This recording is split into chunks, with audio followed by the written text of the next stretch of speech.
안녕하세요. 저는 결혼 생활을 파란만장하게 끝냈던 30대 후반의 돌싱 여자입니다. 돌이켜보면 제 지난 결혼 생활은 화려한 독버섯 같았습니다. 보기에는 그럴싸해 보이지만 한 입 베어 무는 순간 온몸에 독이 퍼지는 그런 독버섯 같은 인간하고 결혼을 했거든요. 남편은 저하고 같은 학교를 다닌 대학 선배였습니다. 사실 남편은 인물이 좋은 편이고 인기가 워낙 많은 사람이었습니다. 대학 시절에도 꽤 유명했죠. 얼굴도 반반하거니와 성격도 조용조용 차분하니 좀 나른한 편이었습니다. 그런 모습에 끔뻑 넘어가는 여자들도 꽤 많았죠. 네, 저도 그랬습니다. 저도 잘생긴 외모와 부드러운 성격을 가진 그 선배에게 푹 빠져서 오랫동안 짝사랑까지 했어요. 그러다가 사귀게 되었는데 그때까지는 좀 의기양양했던 것 같습니다. 인기남을 제가 차지했다는 우쭐감 같은 게 있었던 것 같아요. 빚 좋은 개살구 혹은 속빈 강정인 줄은 모르고 말이죠. 저는 졸업 후 바로 전기차 관련 핵심 기술회사에 취직을 했고 선배는 공무원 시험 준비를 하네 어쩌네 하면서 백수로 좀 지내다가 결국 안 됐습니다. 말이 공무원 시험 준비지 놀기만 하고 제대로 공부도 하지도 않더라고요. 하여튼 그러고 시간만 보내다가 뒤늦게서야 직원도 몇 명 없는 소기업에 겨우 취직을 했습니다. 저는 대기업은 아니지만 연봉이든 평판이든 이미 탄탄한 회사에 다니고 있었고 그 선배는 반반한 외모 하나 말고는 별 볼 일이 아무것도 없었습니다. 그런데도 그 선배와의 결혼에 목을 맨 것은 저였어요. 저는 그때까지도 콩깍지가 제대로 씌어져 있었거든요. 하지만 그 선배는 연애 기간이 좀 길었음에도 제가 결혼 이야기를 꺼낼 때마다 시큰둥했었어요. 오빠, 나는 오빠랑 결혼하고 싶은데 오빠는 어때? 결혼? 글쎄. 아직은 좀 이른 것 같지 않아? 다른 것보다 내가 아직 자리도 못 잡았잖아. 우리 나이도 아직 어린 편이고. 오히려 제가 결혼하자고 매달려야 되는 상황이 자존심도 상하고 지쳐가던 중이었습니다. 어느 날 선배와 데이트를 하다가 서로의 수입에 대해 얘기하게 되었습니다. 제가 어느 회사에 다니는지는 당연히 알지만 구체적인 연봉 같은 건 몰랐거든요. 물어본 적도 없고 저도 굳이 먼저 얘기하지 않았고요. 그러다가 서로 술을 한잔 하면서 이런저런 얘기를 하게 된 거죠. 내 월급 보면 진짜 회사 다니기도 싫어. 너는 회사도 크니까 최소한 나보다 훨씬 낫겠지? 어때? 나? 이번에 승진해서 연봉도 꽤 올랐고 추가 수당도 나오고. 그래? 그래서 얼마 받는데? 제 대답을 듣는 순간 선배의 표정이 변했습니다. 눈이 휘둥그레지며 저를 다시 쳐다보더라고요. 자기 생각보다 제 벌이가 괜찮았던지 몹시 놀란 얼굴이었죠. 그렇게 잘 번다고? 대기업도 아니잖아. 대기업 못지않지. 우리 회사가 요즘 엄청 잘 나가잖아. 오빠는 경제 뉴스도 안 봐? 그때 선배의 표정이 엄청 밝아지더라고요. 아마 그때부터 선배의 행동이 달라졌던 것 같습니다. 그전에는 권태기 온 연인처럼 좀 무심하고 나른하고 막말로 언제 헤어져도 이상할 게 없을 정도였는데 갑자기 저한테 최선을 다하더라고요. 그러면서 결혼 얘기까지 하는 겁니다. 저도 눈치가 없는데 남친이 제 벌이가 생각보다 괜찮아서 결혼 얘기를 꺼낸다는 건 당연히 눈치챘죠. 하지만 그럼에도 바보같이 그 선배가 좋았기에 상관없었습니다. 저는 그때 정말 지독한 콩깍지가 씌어 있었던 것 같아요. 어쨌든 둘 다 결혼에 대한 마음이 통했기에 일사천리로 결혼은 진행이 되었습니다. 저희 집에서는 제가 좋아하는 남자인지라 특별히 반대하지 않으셨어요.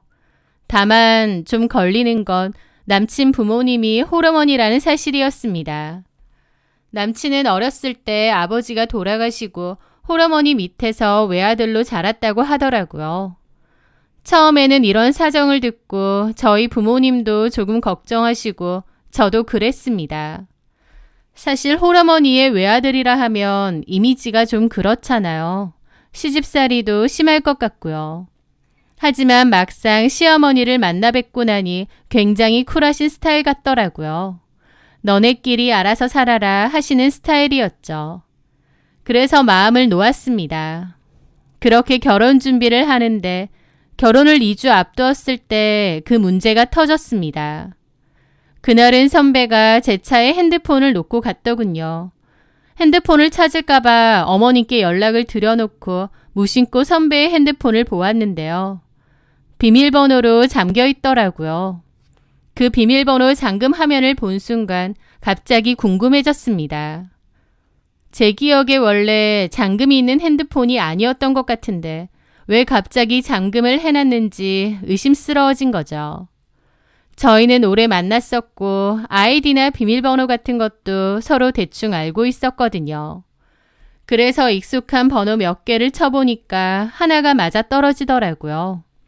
그렇게 남친의 핸드폰을 열었는데 제 눈을 믿을 수가 없었습니다.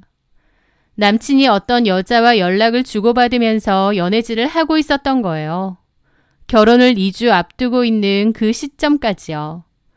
대화 내용으로 유추해보니 그 여자는 제 남친이 저와 결혼할 거라는 걸 전혀 모르는 것 같았어요.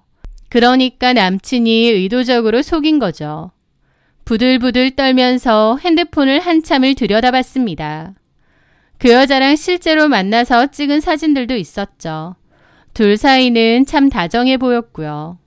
그리고 자기야, 사랑해 등등 둘은 누가 봐도 연인 사이였습니다. 잠시 후 어머님께 연락을 받은 남친이 핸드폰을 찾으러 왔을 때 저는 그의 따귀를 때리면서 핸드폰을 던졌습니다. 제가 보고 있던 화면을 본 남친의 얼굴이 새하얘지더군요. 언제까지 날 속이려고 했던 거야? 결혼해서도 총각 행세를 하고 다니려고 했니? 결혼 2주밖에 안 남았는데 어떻게 이런 짓을 하고 다닐 수가 있어? 제가 소리를 지르자 남친은 무릎을 꿇고 빌기 시작했습니다. 눈물까지 흘리면서 변명하는 내용은 이러했어요. 솔직하게 말할게. 남자들 그런 거 있어. 넌 모르겠지만 결혼 전에 괜히 우울하고 내 자유는 이렇게 끝나나 싶고 그런 거. 그래서 친구들하고 나이트를 갔다가 만난 여잔데 그냥 가볍게 좀 만났던 거야. 그냥 잠깐 놀다가 이제 정리하려고 했어. 진지한 사이도 아니야. 웃기지 마. 우리는 끝이야. 저는 남친에게 헤어짐을 고했고 집에 와서 부모님 모르게 펑펑 울었습니다. 결혼 2주 앞두고 이게 무슨 날벼락인가 싶었죠. 그런데 말은 헤어지자고 했지만 쉽지가 않았습니다. 2주밖에 안 남았는데 준비해둔 것도 많은데 이제 와서 결혼을 취소하자니 후폭풍이 두려웠던 거죠. 파온 딱지가 붙는 것도 싫고 주변 사람들 입에 오르내리는 것도 싫고요. 사실 살면서 그런 거 아무것도 아닌데 또 이혼보다 파혼이 나은데도 어리석었던 그때의 저는 결국 제 무덤을 파고 만 거예요. 게다가 사이사이 남친도 잘못했다고 다시는 이런 짓 안 한다고 눈물로 사죄하며 정말 싹싹 빌었고요. 그때 마음 먹고 그만두었어야 했지만 결국 그만두지 못하고 결혼을 진행시켰습니다. 이 일에 대해선 아무에게도 말하지 않았고요. 어찌저찌 결혼은 했지만 식장에 가서도 마음이 내내 불편하더라고요. 결혼을 안 했어야 되는데 해버린 느낌이었죠. 다소 냉랭한 분위기로 신혼여행을 지내고 돌아와서 내내 생각에 잠겼습니다. 그리고 제 마음을 고쳐먹기로 했어요. 결혼을 안 했으면 몰라도 이미 한 결혼이고 나를 위해서라도 그 사건은 그냥 묻고 넘어가자라고요. 그렇게 저는 남편을 용서하고 받아주기로 한 거죠. 남편과 술 한잔 하면서 허심탄회하게 이런저런 얘기를 했습니다. 그러면서 저번에 있었던 그 사건을 얘기하니 남편은 죽을 죄를 지었다며 다시 한번 미안해하더라고요. 그 여자랑은 깨끗이 정리한 것이 확실하다는 답변을 다시 받고 화해를 했습니다. 남편의 말대로 결혼 전 잠깐의 불장난이라고 생각하고 넘기기로 한 거죠. 다만 약속을 하나 걸었는데요. 앞으로는 핸드폰에 잠금을 걸지 말라고 했습니다. 무조건 내가 보고 싶을 땐 볼 수 있도록 하라고요. 남편도 군소리 없이 동의했죠. 그렇게 그 일은 없던 일로 하기로 하고 한동안은 평화롭게 지냈습니다. 그리고 결혼 1년 후 임신도 하게 되었죠. 저희는 맞벌이를 했는데 남편의 벌이가 많이 적다 보니 제가 임신을 해도 일을 쉬는 게 쉽지가 않더라고요. 그런데 임신한 지 3달째 되었을 때 갑자기 배가 너무 아파 병원을 갔습니다. 병원에서는 유산기 혹은 애가 미끄러질 위험이 크다며 절대적으로 누워만 있으라고 신신당부하더라고요. 그 얘기를 들은 저희 부모님도 난리가 나시고 시어머니도 애 떨어진다고 난리가 나셔서 당장 직장에 휴직계를 내고 집에서 누워만 있어야 했습니다. 아이를 지키는 게 우선이었으니까요. 그런데 처음에는 그러려니 했던 남편이 점점 부르퉁해지더라고요. 한 달이 지나고 수입이 턱없이 줄어드니 불안해진 것이었죠. 상황이 그렇긴 하지만 남편의 태도가 원망스러웠습니다. 다른 것도 아니고 애가 유산될까봐 잠시 쉬려는 건데 그렇게 못마땅할 일인가 싶었죠. 남편은 자꾸만 저를 찔러봤습니다. 자기야, 내가 보기엔 괜찮아 보이는데 이제 좀 슬슬 일해도 되지 않나? 라며 은근한 압박까지 넣으면서요. 병원에서는 가벼운 활동은 괜찮지만 일을 다니거나 무리하면 절대 안 된다고 했습니다. 남편에게 그 얘기를 했고 남편도 마지못해 알겠다고 하더라고요. 그러던 어느 날 집에서 오래된 옷들을 정리하고 있었을 때였습니다. 방 하나를 옷방 창고처럼 썼는데 싹 정리하고 아이 놀이방을 만들어주려고요.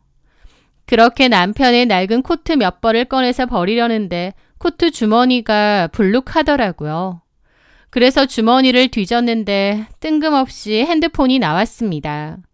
누가 봐도 예전 핸드폰도 아니었고 최근까지 쓰고 있는 것이 분명해 보였죠.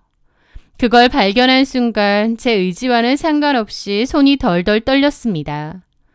결혼 2주 전에 남편이 딴짓하다가 걸린 게 떠올랐기 때문이죠.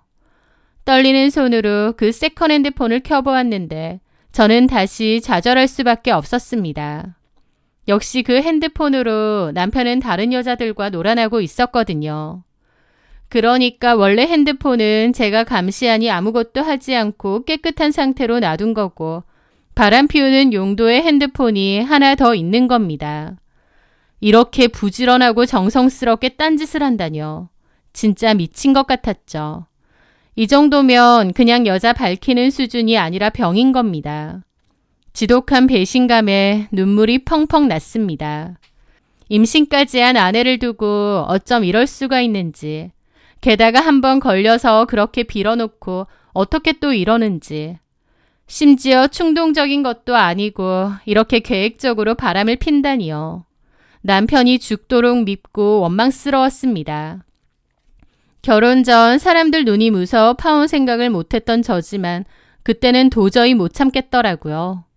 아, 이건 이혼해야 된다. 이 인간은 이 버릇 절대 못 고친다 싶었거든요. 무슨 정신이었는진 모르지만 어쨌든 그나마도 정신을 부여잡고 떨리는 손으로 그 증거들을 전부 제 핸드폰으로 찍었습니다. 그렇게 몇 시간을 이것저것 뒤져보고 찍어놓고 난리를 쳤는데 어느 순간 하혈을 하더라고요. 너무 큰 충격 탓이었던 것 같습니다. 다급히 119를 불러 병원에 갔습니다. 하지만 결국 아이는 유산되었어요. 남편의 바람, 아이의 유산, 그 모든 일이 하루에 일어난 일이라는 게 믿어지지가 않았지만 분명 제 눈앞에 펼쳐진 끔찍한 현실이었습니다. 일단 수술을 해야 했어요. 수술하고 몸조리하고 집에 올 때까지 남편에게는 한마디 말도 안 했습니다. 남편은 제가 몸이 안 좋고 임신 상태가 불안하더니 결국 유산했다고 생각하더라고요.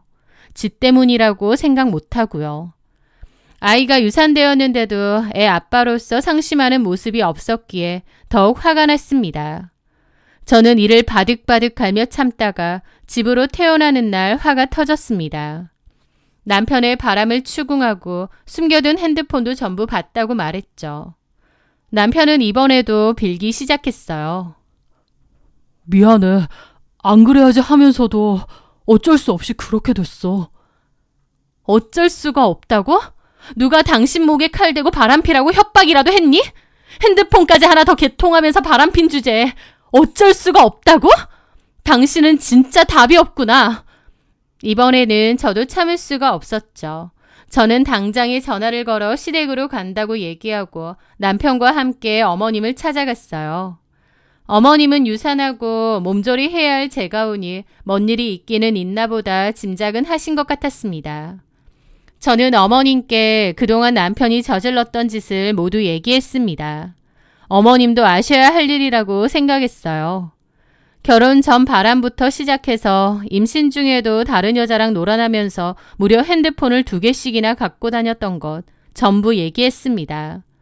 그런 말이 있잖아요. 며느리도 자식이라고요. 제가 물론 결혼한 지 얼마 되지는 않았지만 아들이랑 같이 살았고 손주도 가졌었고요. 그리고 다른 걸 다 떠나서 같은 여자끼리 제가 처한 상황이 얼마나 끔찍했겠나요. 아들을 나무라고 저한테 미안한 척이라도 하실 줄 알았습니다. 그런데 제가 예상했던 반응과는 정반대의 반응을 보이시더군요. 평소에 쿨한 척, 깨인 척은 혼자 다 하시던 어머님인데 제 이야기를 다 듣고 나서는 오히려 저한테 버럭 고함을 지르시는 겁니다. 그래서 나더러 어쩌라고. 나한테 무슨 얘기가 듣고 싶어서 그런 말을 하는데. 우리 종현이가 솔직히 인물이 좀 잘났니? 남들이 배우하라고 할 정도야. 인물 워낙 좋다 보니 졸졸 쫓아다니는 여자도 많은 거지. 여자애들이 그렇게 들이대는데 마음 약한 종현이도 넘어간 거겠지. 또 너도 임신했다고 유난 떨면서 남편한테 소홀하게 구니까 종현이도 밖으로 눈 돌린 거 아니겠니? 오히려 네가 남편 마음 잘 붙들고 있어야지. 그것도 못해놓고 왜 나한테 그래? 어머님의 말에 벙쪄서 말도 안 나왔습니다. 어머님은 계속 저만 나무라시더군요. 톡 까놓고 내 자식에 비해 네가 인물도 떨어지고 직장 좀 낫다 싶은 거 말고는 별 볼 일 없잖아. 우리 종현이에 비해서. 그래도 내 자식이 좋다 하니 장가 보낸 거야. 어디서 고마운 줄 모르고 시어머니 앞에 남편 흉이나 잡으러 와. 네가 그러면 내가 우리 아들 편 들지 네 편 들겠니? 그만 속 시끄럽게 하고 너네 집 가라. 듣기도 싫다. 저는 바보같이 아무 말도 못하고 충격받은 채로 집으로 돌아왔습니다. 그리고 한동안 몸살까지 앓았어요. 남편은 기어코 자기 엄마한테 그걸 다 말해야 직성이 풀리는 거냐며 도리어 큰 소리치고 쌀쌀맞게 구는 겁니다. 적반하장으로요. 게다가 상황이 그렇게 되니 바람 피운 것에 대해서 이제는 미안해하지도 않았습니다. 처음에는 미안하다고 형식적인 사과라도 했지만 나중에는 뭐 어쩌라고 그 얘기 좀 그만해라, 지겹다, 꼬우면 이혼해라 는 반응이었어요. 이 남자랑 결혼한 것부터가 실수였고 어머님에게 찾아가 하소연하면 내 편이 되어주리라 믿었던 것도 저의 멍청한 실수였습니다. 아니, 그냥 이 결혼 생활의 모든 것이 다 실수였던 거죠. 몸도 아팠지만 마음이 더 아팠습니다. 실수를 돌이킬 수 있는 방법은 이혼밖에 없었습니다.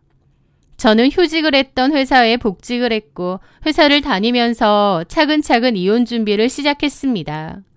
그때 저에게 놀라운 일 하나가 생겼습니다. 웬 여자 한 명이 저를 찾아온 것이었죠. 회사를 퇴근하는데 멀리서 저를 알아보더니 다가오더라고요. 그 얼굴이 어딘가 익숙해 보였는데 황당하게도 그 여자는 제 남편과 바람을 피우는 상대였던 거죠. 저는 어이가 없어서 헛웃음을 지었는데 그 여자는 당당한 표정과 말투로 할 얘기가 있다고 하더군요. 유부남이랑 바람핀 주제에 참 어이없게도 당당했죠. 뭐라고 하는지 한번 드러나 보자 싶어서 일단 근처 카페로 갔습니다. 날 찾아온 이유가 뭐예요? 제가 묻자 그 여자는 웃으면서 얘기했습니다. 알 것 같지 않으세요? 제가 무슨 말을 할지. 종현 오빠가 너무 힘들어해서 제가 왔어요. 와이프한테는 도저히 말을 못하겠다고 그래서 제가 전해드리려고요. 뜸들이지 말고 본론만 얘기해요. 이혼해주세요. 종현 오빠랑 저랑 결혼하고 싶어요. 애정 없는 결혼 생활하는 거 그쪽한테도 의미 없잖아요. 정현 오빠 말로는 어차피 그쪽도 이혼 생각하고 있다는 것 같던데 질질 끌 필요 있나요? 물론 저도 이혼을 염두에 두고 준비를 하고 있었던 건 맞습니다. 그런데 이혼을 해도 피해자인 제가 결단을 내리고 하자는 게 맞죠. 어디 상간녀가 본처한테 이혼을 강요하나요? 참 기가 막히더군요. 그러면서도 한편으론 이 여자는 왜 저렇게 사나 싶은 겁니다. 나이도 어려 보이고 하고 다니는 행색을 보니 부족함 없이 큰 것 같은데 유부남이랑 만나고 그 유부남 대신 본처 만나서 이혼해달라니 어쩌니 말이나 전하고요. 꽤나 당당한 척했지만 그 꼬라지 자체가 어이없고 웃겼습니다. 그래서 그냥 무시하고 일어나려는데 그 여자가 제 발길을 잡는 말을 하더군요. 종현 오빠 어머님도 저희 사이 다 알고 계세요. 어머님 역시 종현 오빠가 얼른 이혼하고 저랑 재혼하길 바라시고요. 직접 그렇게 말하셨어요. 그건 약간 충격이었습니다. 남편은 둘째치고 오히려 어머님이 이혼하고 재혼하길 바란다뇨. 그때 찾아간 저에게 심한 말을 했고 저도 상처받긴 했지만 어디까지나 너네 일이니까 나한테 말하지 말라고 알아서 하라는 건 줄 알았습니다. 그런데 알고 보니 저희 시어머니는 상간녀와 연락까지 주고받는 사이였고 오히려 적극적으로 저랑 이혼하고 상간녀와 재혼하길 바라는 거였어요. 저보다 이 상간녀가 더 낫다고 판단하신 거겠죠. 남편보다 어머님에 대한 배신감이 더 컸습니다. 내가 그렇게 마음에 안 들었나? 어쩜 나한테 이렇게까지 할 수 있지? 어이가 없었습니다. 딱히 반대하는 결혼도 아니었고 저를 싫어하지도 않으셨으면서 뒤에서는 이렇게까지 한다뇨. 그 이후 정신을 차린 저는 이혼을 좀 더 제대로 그리고 신속하게 해야겠다는 생각이 들었습니다. 그래서 하루는 일부러 남편에게 친절하게 굴면서 술을 잔뜩 먹였어요.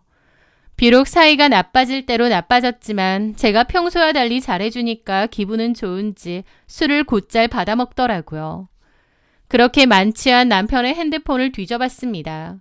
남편은 이미 들킨 후기 때문에 세컨폰은 쓰지도 않고 원래 쓰던 핸드폰만 쓰는 것 같더라고요. 카톡 내용은 이랬습니다. 오빠 와이프만 이혼해서 순순히 나가주면 우리 바로 결혼식 올릴 수 있어. 내가 부모님한테는 잘 얘기해 놨으니까. 빨리 그렇게 됐으면 좋겠다. 근데 오빠 입 조심해야 돼. 오빠 재혼인 거 엄마 아빠 모르시니까. 걸리면 나 진짜 죽어. 우리 아빠 정치계 입문하려고 준비하는 거 알지? 잘 알지. 준비 많이 하고 계시잖아. 비밀로 해야 돼. 걸리면 결혼이고 뭐고 나 진짜 머리 밀리고 쫓겨날 수도 있어. 나중에 임신이라도 하면 그때 솔직하게 다 얘기하자. 그땐 이해해 주실 거야. 맞아. 내가 나중에 잘 말씀드릴게. 남편과 그 여자의 대화로 유추해보니 그 여자는 집이 꽤 잘 사는 집이라고 했습니다. 아버지가 사업을 여러 개 운영하는 듯 했고 돈이 꽤 많은 듯 했는데 주고받는 대화를 가만 보니 정상적인 사업체 같지는 않고 좀 어둠의 세계 쪽인 것 같기도 했어요. 상간녀 아버지는 과거 세탁을 하고 싶은 건지 정치계 쪽으로도 입문하고 싶어하는 뉘앙스의 말도 많더라고요. 그걸 보는데 알겠더군요. 남편은 상간녀 쪽이 돈 좀 있는 것 같으니 그거에 빌붙으려는 거였습니다. 과거에 제 연봉이 괜찮은 걸 보고 바로 결혼하자 했던 것처럼요. 와, 이 인간 진짜 천상 제비 새끼구나 싶더라고요. 어머님도 그에 동조하는 거고요. 그 여자는 제가 위자료를 원하면 원하는 대로 주라고 대신 뒤탈 없이 하게 하라고 위자료는 자기가 마련해 줄 수 있다고도 했습니다. 몇 천만 원 위자료도 턱턱 대신 내줄 만큼 재력 가면서 유부남 좋아서 쩔쩔 매는구나 싶어서 헛웃음이 나더라고요. 저는 일단 증거를 전부 수집했습니다. 그 후 남편은 그 여자의 말처럼 저한테 위자료를 넉넉히 준다며 이혼만 해달라고 했습니다. 남편은 상간소송은 절대 하지 않는 조건이라며 꽤 많은 금액의 위자료를 지불하겠다고 했습니다. 한마디로 제 입막은 비용이죠. 그 여자가 대신 내주는. 저는 좋다고 추가적인 상간소송은 절대 없이 이혼하겠다고 했고 그 돈은 받았어요. 그리고 협의이혼하기로 했죠. 조정기간이 진행되는 동안 남편은 그 여자와의 결혼 준비도 바로 시작하는가 보더라고요. 그렇게 남편과 저는 신속한 이혼이 되었고 그 남편과 그 여자의 결혼식 날짜와 시간을 따로 알아봤습니다. 그리고 그 날짜를 기다리며 복수극을 준비했죠. 저는 남편에게 돈도 받았으니 약속대로 상간소송은 할 생각이 없었습니다. 그리고 소송은 저에게 필요도 없었어요. 왜냐면요.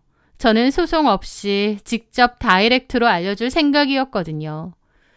대망의 결혼식 날 결혼식에 몰래 갔었죠. 그리고 일부러 눈에 띄지 않는 구석에 조용히 자리를 잡고 그리고 그들의 가장 행복한 순간이 가장 끔찍한 순간으로 바뀌기를 기다렸습니다. 상간녀의 아버지가 지역에서 꽤나 힘 좀 쓰는 사람이어서 그런지 하객도 엄청나더라고요. 곧 결혼식이 시작되었고 양쪽 부모님이 화촉점화를 하더군요. 그리고 전 남편이 늠름한 척하며 입장을 하는데 그 모습이 너무 역겨웠습니다. 잠시 후 상간녀가 그의 아버지와 손을 잡고 입장하며 두 사람이 나란히 섰을 때였습니다. 모든 스포트라이트가 비춰질 때였습니다. 저는 달려나가 미리 준비해온 가방에서 전단지를 확 공중에 뿌렸습니다. 전단지에는 전 남편과 상간녀가 나눈 카톡 내용이 적나라하게 담겨 있었습니다. 오빠 와이프만 없으면 바로 결혼할 수 있어. 우리 아빠가 정치계 입문 준비 중이니 오빠 재혼인 건 절대 비밀로 해야 해. 같은 내용들이었죠. 저희 시어머니가 저를 내치기 위해 상간녀와 작당했던 대화 내용도 포함되어 있었습니다. 전단지가 퍼지면서 아수라장이 되었고 식장은 순식간에 수근거리는 소리로 가득 찼습니다. 하객들은 바닥에 떨어진 전단지를 주워 읽고는 경악을 금치 못하며 단상 위에 두 사람을 쳐다보았죠. 전 남편과 시어머니는 그제야 상황 파악이 된 듯 얼굴이 새하얘졌습니다. 저는 그 모습을 똑똑히 지켜보며 외쳤습니다. 제 목소리는 사회자의 목소리를 덮고 식장에 쩌렁쩌렁 울려 퍼졌습니다. 안녕하세요. 저는 신랑 김종영과 얼마 전 이혼한 전처입니다. 여기까지만 말했는데도 장내는 웅성거리는 소리로 가득 찼습니다. 상간녀는 저를 보며 직원들은 뭐하냐고 쫓아내라고 소리를 질렀고 전 남편은 벙쪄서 보고 있더라고요. 전시 모두 난리를 쳤지만 저는 상관하지 않고 계속 말했습니다. 제가 너무 억울해서 이 자리에 이렇게 섰습니다. 남편은 결혼 생활 내내 습관적인 불륜을 저질렀고 시어머니는 그에 동조했습니다. 그리고 저 신부 한예은도 모든 것을 다 알고 위자료도 내줄 테니 이혼해달라고 하더군요. 저 뻔뻔한 인간들 때문에 제가 이 자리에 선 겁니다. 상간녀의 아버지가 자리에서 벌떡 일어나는 게 보였습니다. 그의 얼굴은 분노로 시뻘겋게 달아올라 있었죠. 가정 있는 유부남과 바람 피우고 돈으로 입마금한 결혼이 결코 행복할 순 없을 겁니다. 여기까지 말했을 때 웨딩홀 직원들이 달려와 저를 제지했고 저는 순순히 그들의 손에 이끌려 예식장을 떠났습니다. 저는 그 과정에서 조금 더 저항하지 않았습니다. 제가 하고 싶었던 말은 다 했으니까요. 식장을 빠져나오는 제 등 뒤로 온갖 소리들이 뒤엉켜 들려왔습니다.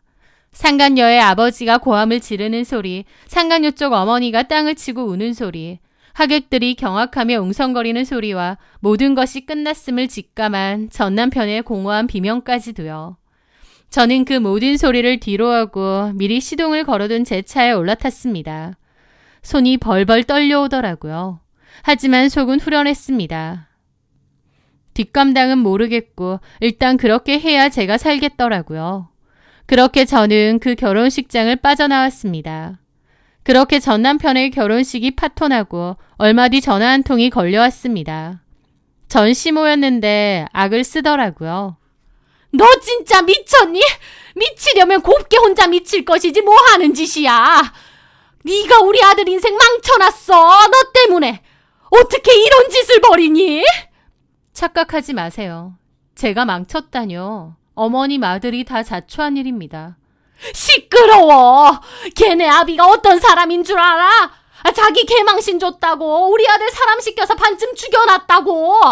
콧뼈는 다 부러지고 갈비뼈도 금가고 지금 병원에 입원해 있다. 너 어쩔 거야? 우리가 가만히 있을 줄 알아? 그녀는 울부짖으며 모든 것을 제 탓으로 돌렸습니다. 그 원망 섞인 절규 속에서 저는 제가 궁금해했던 모든 것의 답을 들을 수 있었습니다. 돈도 다 받았다면서 왜 약속을 어겨? 왜? 엄밀히 말하면 상가 소송하지 않겠다는 약속이었어요. 제가 소송했나요? 조용히 이혼해줬잖아요. 이건 별도의 일이죠. 뭐가 어째? 저한테 이러지 마세요. 제가 이런 짓 하게 괴물 버튼 누르게 만든 건 어머님이고 어머님 아들이에요. 저라고 그런 짓 벌이고 싶었겠나요? 그러게 아들 좀 잘 키우지 그러셨어요. 오냐오냐 하지 말고 잘못한 게 있으면 잘못했다고 매라도 들면서 똑바로 키우지 그러셨냐고요. 그러면 그렇게 여자 등이나 처먹고 살지는 않았을 텐데요. 그리고 그쪽 여자 아버지한테 두들겨 맞아서 반 송장됐다고요? 언젠가는 그렇게 됐어야 할 일이에요. 어머님 아들이 평생을 그딴 식으로 살았는데 오히려 너무 늦게 일어난 일이죠. 뭐가 어째? 아들 인생을 망친 건 제가 아니라 어머님이고 김종현 본인이에요. 원망하려면 어머님 아들을 원망하고 반성하려면 본인 스스로를 돌아보세요. 그리고 다시는 연락하지 마세요. 저는 그대로 전화를 끊고 전 시모의 번호를 차단했습니다. 통쾌하다기보다는 오히려 등골이 서늘해지는 기분이 들었습니다. 반송장이 되었다는 김종현의 처지를 들으니 제가 얼마나 위험하고 무서운 사람들과 엮일 뻔했는지, 그리고 제 전 남편이 얼마나 어리석은 선택을 했는지 다시 한번 깨닫게 되어서요. 사실 이를 저지르면서 후폭풍이 두렵기도 했었는데 의외로 전 남편에게서는 그 이후로 단 한 통의 연락도 오지 않았습니다. 아마 연락할 상황도 용기도 없었겠죠. 그 이후로 저는 계속 혼자 살고 있습니다.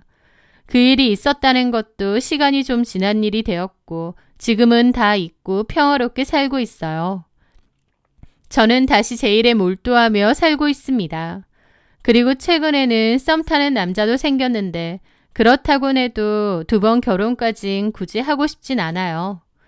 그저 좋은 사람과 소박한 행복을 누리며 즐기면서 지내는 것도 괜찮을 것 같습니다. 제 이야기를 들어주신 여러분 모두 따뜻한 하루, 좋은 하루 보내시길 바랍니다.